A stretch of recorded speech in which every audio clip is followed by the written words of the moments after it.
The site is located on Baker Bay, which is a major anchorage where when ships came in across the bar, they would anchor here.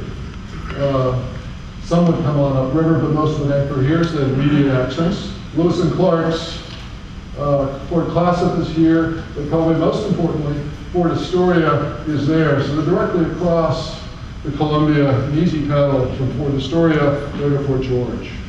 So this middle village had access to trade goods, which the other places that we'll talk about didn't. It's also, the occupation that was excavated is very narrowly constrained to the fur trade itself. It's an extremely interesting site.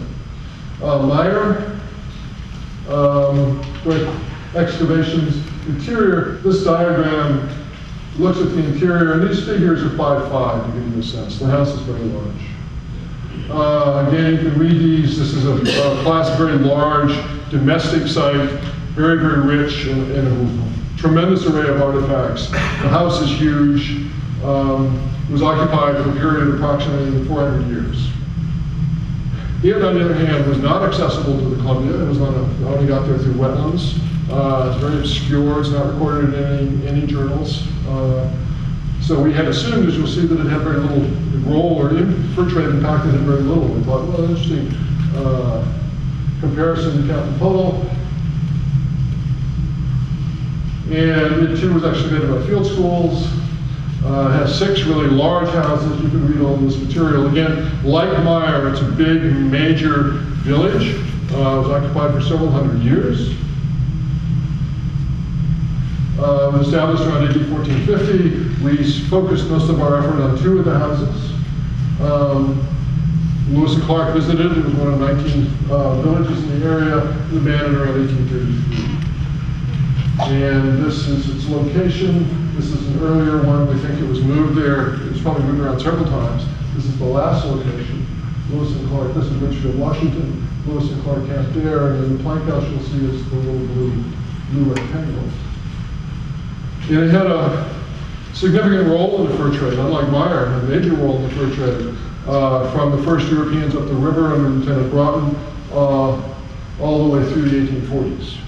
So it's mentioned many, many times in various fur trader accounts. The most famous, I guess, not fur trader, but Lewis and Clark visited March 29, 1806, and left a really lengthy description of it. Then in 1848, it's visited by the German watercolorist Paul Kane, goes through the area and says that it's entirely extinct. Something happened to that slide, but entirely extinct. And the houses, these are the structures. This is a topo map. And just to give you scale, this is about 200 feet long. This one's about 60 feet long. These are divided into compartments. These are the walls. So you have basically four of these smaller houses put end to end. This is one house. And these others are equally as large. So very, very substantial structures. And one of the important things about Capitola is the clarity of the fur trade in the deposit. So we go up from almost 2.5 meters down. We get metal early, and then the beads click in at about 80 centimeters down, and then we get metal showing up. And this sequence, a little bit of early metal, and then beads and other trade goods showing up, is replicated throughout Capitola. And then we thought that Meyer was too disturbed, we weren't going to get at the fur trade there, but then we began to find the sequence replicated in Meyer as well. So it's very, very important. But anyway, Capitola has this very beautiful sequence from pre-contact, early contact to at least into the 1830s, and we can pick it up archaeologically. Very important site for that reason. And among the things we get is this iron tools and adze, like an axe blade, which dates to AD 1450. It's Chinese iron and its chemistry. And then comes from here, that's that bar. And then we also get this wide array of trade goods, metal buttons, thimbles, which are really popular, Chinese ware that's been made into a tool, a whole series of ceramics and other kinds of things. And it's right at the confluence. It's within, you can see the Columbia from it. But it's actually located in a way that's almost invisible from the Columbia, except from one small spot.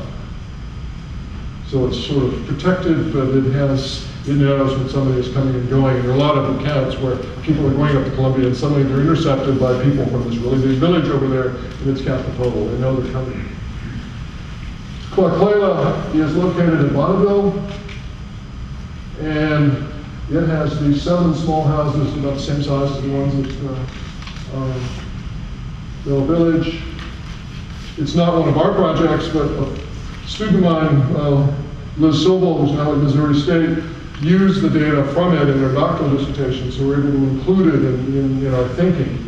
Dates from 1700 to 1855. It has an enormous assemblage from the fur trade era, but it postdates Myron Capitola.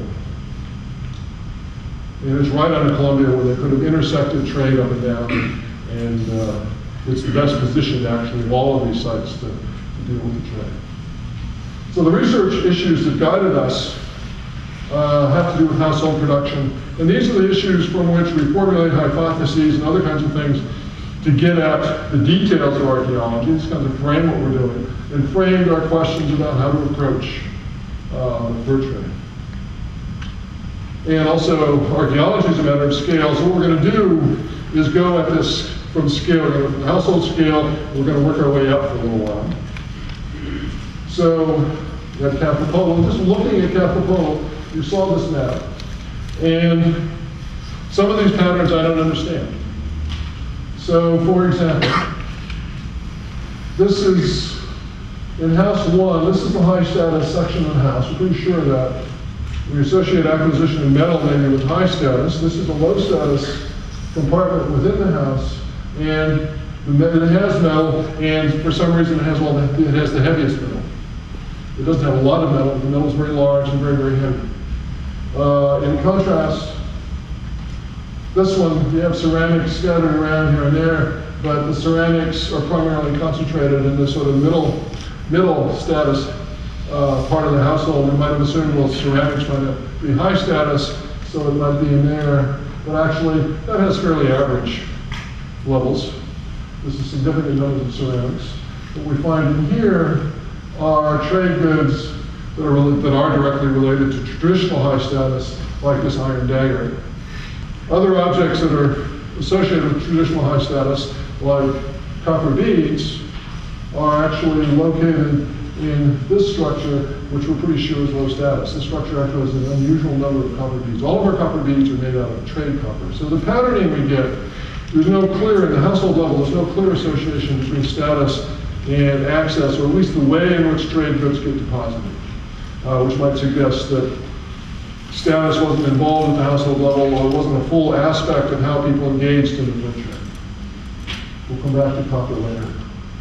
Oh, beads are everywhere. There's no special thing about beads.